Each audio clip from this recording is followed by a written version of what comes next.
Welcome. I'm Carol Kidu Jr. with another episode of Scope.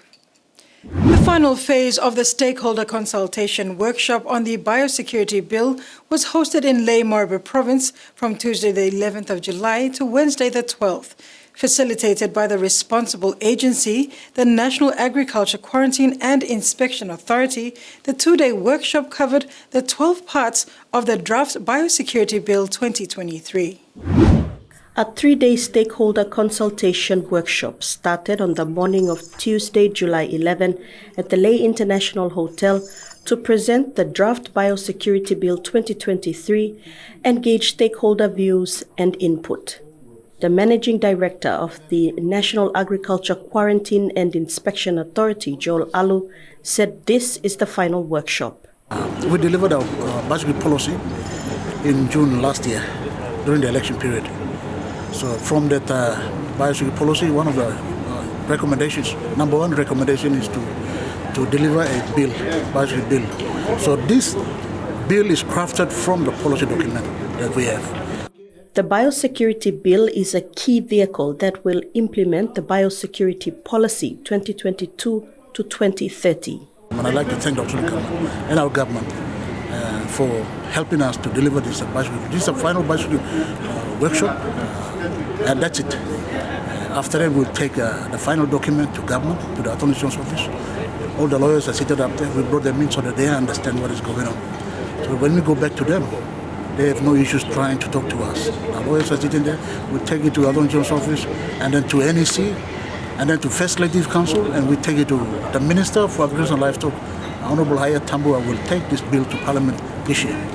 The broad goals of the Draft Biosecurity Bill are to prevent the introduction, establishment, and spread of pests and diseases, enable PNG to meet its legal commitments under international agreements, and to harmonize its measures with international obligations and standards, and create a robust and transparent environment for trade, investment and business, as well as agricultural activities. Biosecurity largely affects agricultural goods and is critical for the livelihood of Papua New Guineans. NACIA says PNG's existing regulatory framework for biosecurity and trade in agricultural products is outdated and inadequate for existing international trade challenges and opportunities. The current legislation supporting the work of NACIA is fragmented across many laws. There is inconsistency and it overlaps across biosecurity provisions contained in 5 different acts.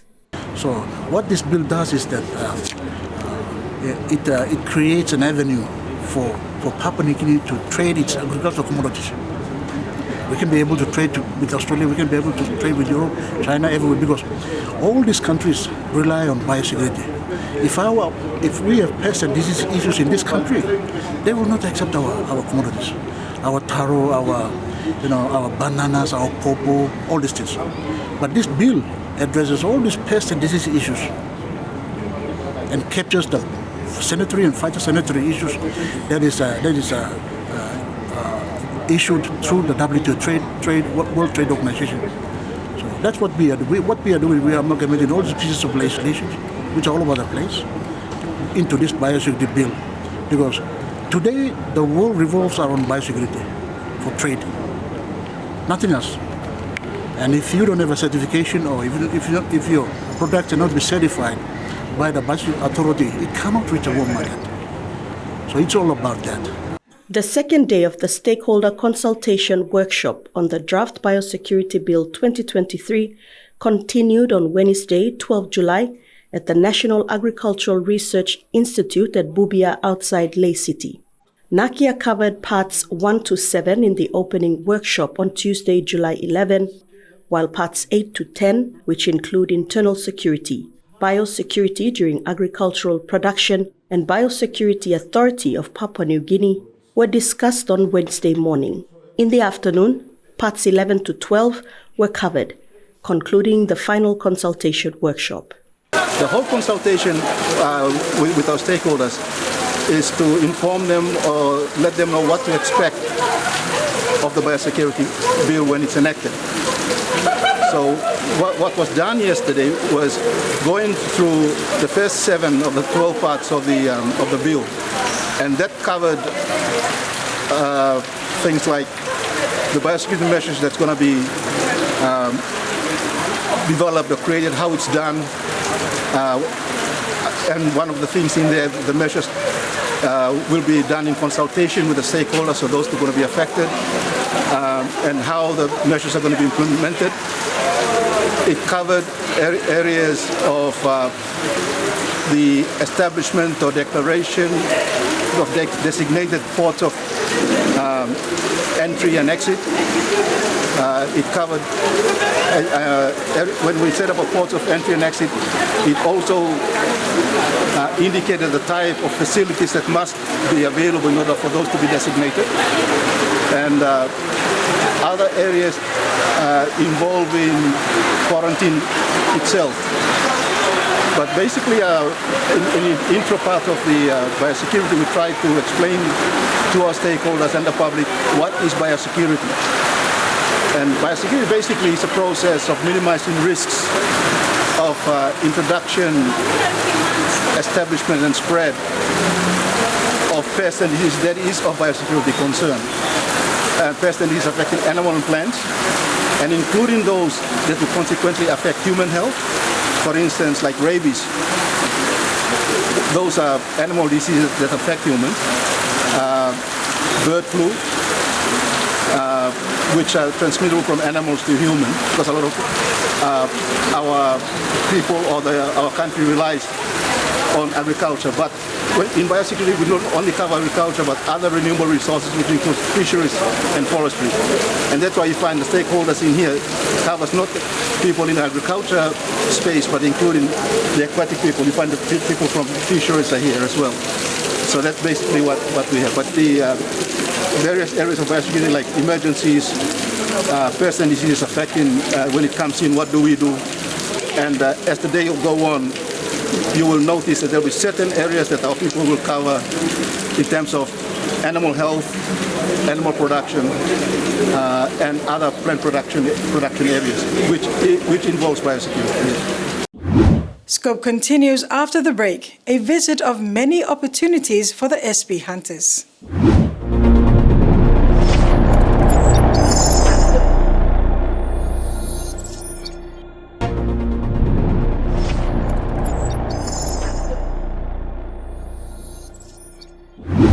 Welcome back. The PNG Hunters recently made a historic visit to the Lihir gold mine operations in New Island Province in July this year, 2023. The trip, sponsored by gold partner sponsor Newcrest Mining, was a first for the Hunters, presenting a lifetime opportunity for players, the team management, and the coaching staff to visit one of the world's largest Tier 1 gold mining operations. The Lihir mine engages 7,000 employees and contractors on fly-in, fly-out basis and creates more jobs for suppliers and external contractors. The PNG Hunters itinerary covered a tour of the geothermally active mine site and processing plant, and were also witness to a blasting operation at the mine pit with a meet and greet with the workforce. They also had a visit with staff, students, and parents of Lihir International School. The trip was sponsored by gold partner sponsor Newcrest Limited through a current partnership with PNG Hunters. Last year, the company enabled the team to return home for their first match after 2.5 years away in Australia due to the COVID-19 pandemic. 16 members of the 2023 PNG Hunters playing group were accompanied by PNG Hunters Chief Executive Officer Scott Barker and assistant coach Paul Ayton on a 2.5 flight to Lihir mine in early July.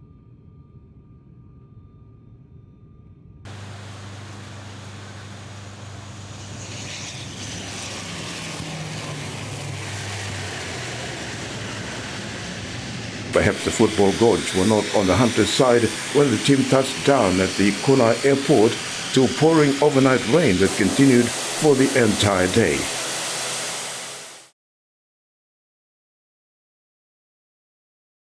The unwelcoming weather situation did not dampen the team's enthusiasm and excitement to explore and experience one of the world's largest open-pit mines located on a geothermally active extinct volcano crater.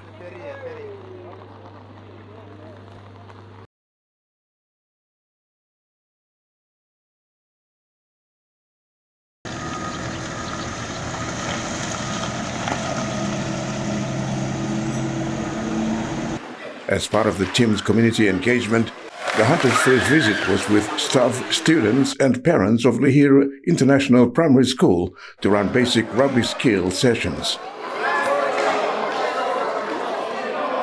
It included short rugby drills from running, passing, catching and sharing some basic skills and knowledge about the safety and discipline. The Hunters' interactions with the young boys and girls was an unreal experience. Meanwhile, executives of the Lihir Rugby League were also overwhelmed by the Hunters' visit. The meeting with the Lihir Rugby League executives was chaired by Baka, Hunters captain Ila Alu, and a number of senior players in the likes of Roderick Tai, Sakius Komati, and Weza Tensa. The players were happy to share individual experiences, especially the systems and development pathways they went through to advance in their rugby league career, much to the delight of the Lihir Rugby League executives. Thank you, Lord. It's the time where New Cressy bring come Hollanda's national team blaming Lord, Queensland Cup come Lord. Here, thank you, Lord. President will come up now. That's like make him me look at Lo hard long, PNG RFL only bring him anti-sikam level of community level straight. This is the first of it's very kind. Now come up so. Me continue to ask him PNG RFL long community rugby league program me. The more we emphasize the community development inside long rugby level me long community me. Me ask him PNG RFL long utilize him all antas lo come level lo rested league. That's why I bring straight long rugby league lo straight lo tamlo lo plastic on top long when you can level by me I expect him lo run him inside long overseas you know you look long overseas country where you try lo go inside overseas we can't go there unless Lantas say you utilize small long come down level lo community and that's why by me building straight lo rugby league inside long community level me long country me Lihir mi ikam lawan belatay because Lihir disla rugby league no sport belum belalo ya. So kan olar bloka o games mi belas playing but time all young players start initiating disla gluk na bring him disla competition kami side I give him disla kind opening o lumibla we must give him support long.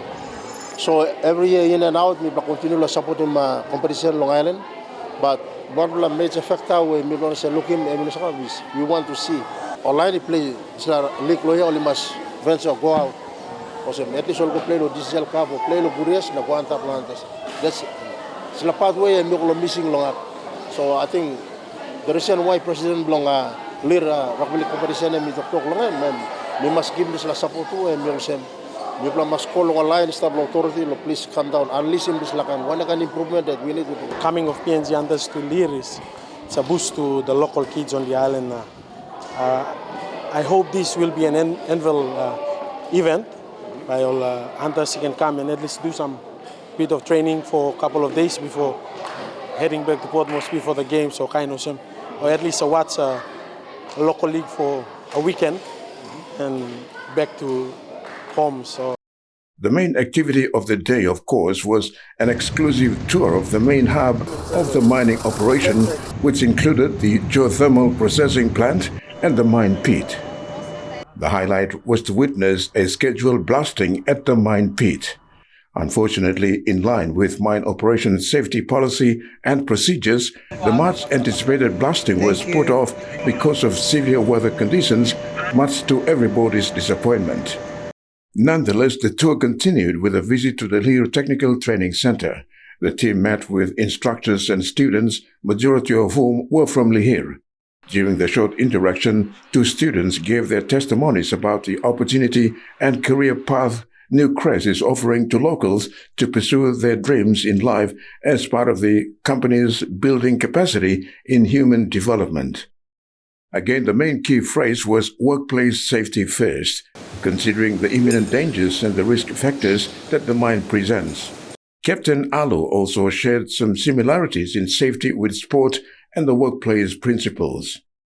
That they concluded with the Hunters boys catching up with the Lihir workforce in the evening, prelude to the third State of Origin match.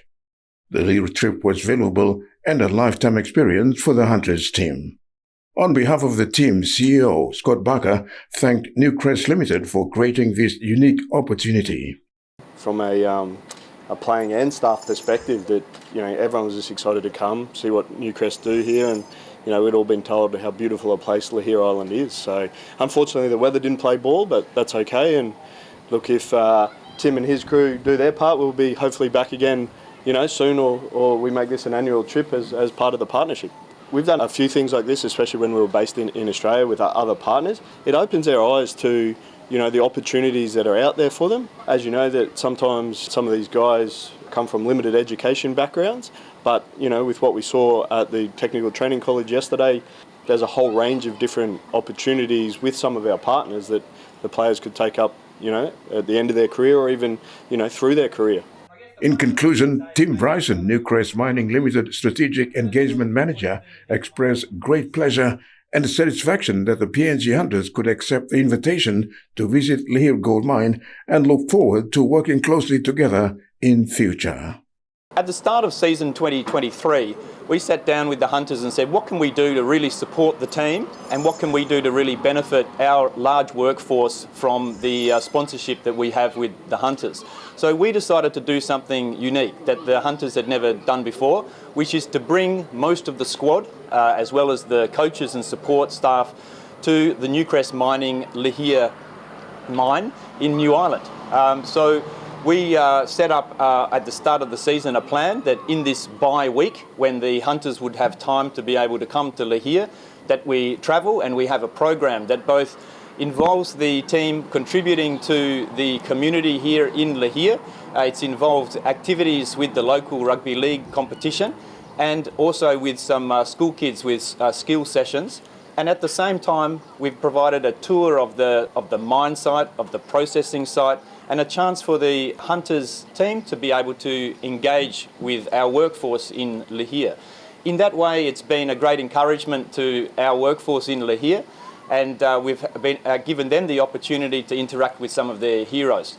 We also see as a sponsor a responsibility to help to develop the Hunters' young men professionally, and this gives them an opportunity to be able to get an experience in one of Papua New Guinea's most important industries, which is the resource sector. So in seeing that our workforce, which is almost entirely made up of Papua New Guinean professional men and women, doing the fantastic job that they do here on Lihir, mining 24/7, even when the weather conditions are very difficult, as they've been on the visit, we've had a lot of rain, it goes to demonstrate some of the challenges that we have. So we're really thankful for the Hunters team and management in making time to come to Lihir. As professionals, they have a very demanding task to be at their best every match day. But it's also important for them to have a wider perspective. So for them to give time to be able to come to Lihir for 24 hours, we hope that it enhances their season and it enhances their long-term prospects, and we're very thankful to the Hunters for that. We're also very grateful to our workforce, who are constantly putting in the hard yards to keep the Lihir mine as one of the biggest economic contributors to Papua New Guinea, and for them to take some time out to spend with the Hunters is very encouraging for them, and it's also been a great experience. When we come back, League Belong Life hosts school holiday clinic for youngsters.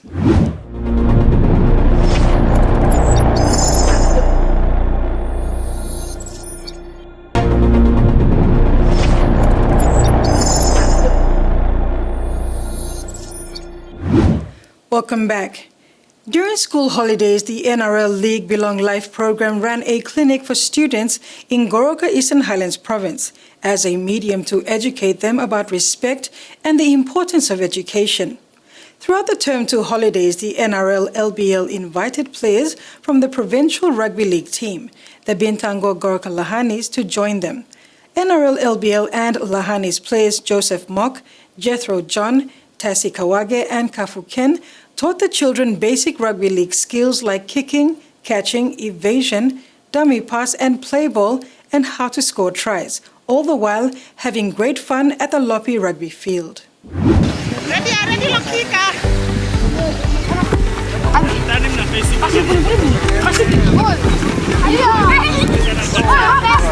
Students in Goroka, Eastern Highlands Province, during the term 2 school holidays, got to hang out and have fun with some of their favorite players from home team, the Bintangor Goroka Lahanis.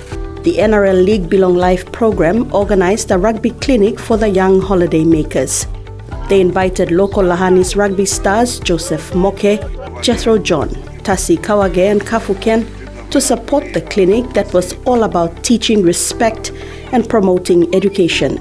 Potina Igio is the League Games Development Officer for the Goroka program. She said the program is a sport for development program run by the NRL in PNG across the 4 regions. We mainly work with the children, primary school and elementary school children.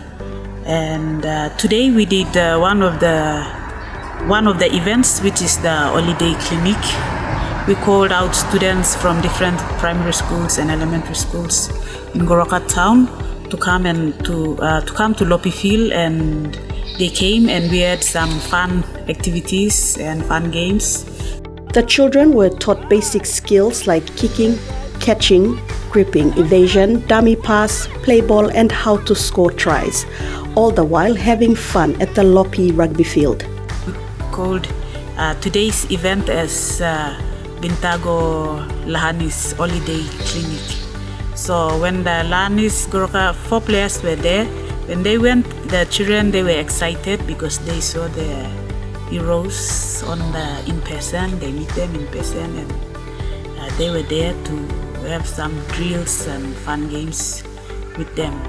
Young Barakoe said he mostly enjoyed meeting the Lahani players and listening to what they had to say. This game on our NRL hosting a holiday clinic game. Me like I'm interested today. All I need to something, me play how I finish. Na some all new something lo rugby league. Now one player me plant the lines how I me Kafu Kene. I'm inspiring on me vlog at I picking in here. Some Lahanis boys come like in the middle of some skills to rugby. At the end of the session, Joseph Moke, who plays number 3 center for Lahanis, gave some words of advice and encouragement to the children. Come upon the pilot or come upon the captain, you must start him can you legally get. You line him legally get. School good come go by go big why you come up success to behind you. For Goroka-based students who wish to take part in the next school holiday rugby clinic can visit the NRL office at the National Sports Institute. And that's been another edition of Scope. Thank you for your company. Good night.